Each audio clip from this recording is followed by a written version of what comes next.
یہ سایہ اور اس کا 53واں باب جو 12 آیات پر مشتمل ہے۔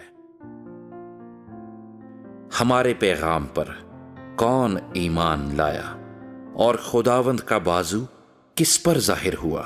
پر وہ اس کے آگے کومپل کی طرح اور خشک زمین سے جڑ کی مانند پھوٹ نکلا ہے، نہ اس کی کوئی شکل و صورت ہے نہ خوبصورتی، اور جب ہم اس پر نگاہ کریں تو کچھ حسن و جمال نہیں کہ ہم اس کے مشتاق ہوں۔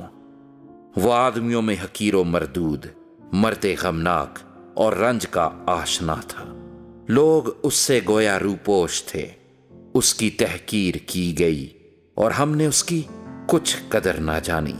تو بھی اس نے ہماری مشقتیں اٹھا لیں اور ہمارے غموں کو برداشت کیا، پر ہم نے اسے خدا کا مارا کوٹا اور ستایا ہوا سمجھا، حالانکہ وہ ہماری خطاؤں کے سبب سے گھائل کیا گیا اور ہماری بد کرداری کے باعث کچلا گیا۔ ہماری ہی سلامتی کے لیے اس پر سیاست ہوئی تاکہ اس کے مار کھانے سے ہم شفا پائیں۔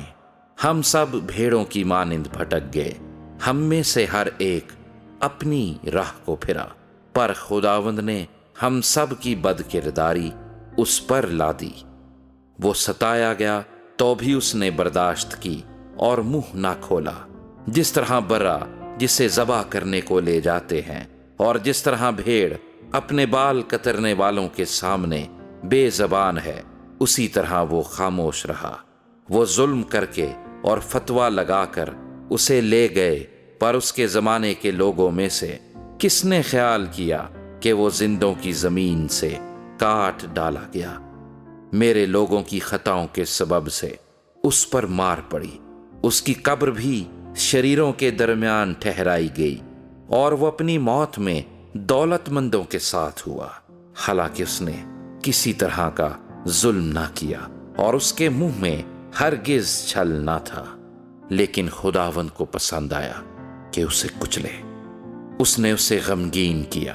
جب اس کی جان گناہ کی قربانی کے لیے گزرانی جائے گی تو وہ اپنی نسل کو دیکھے گا، اس کی عمر دراز ہوگی اور خداوند کی مرضی اس کے ہاتھ کے وسیلے سے پوری ہوگی۔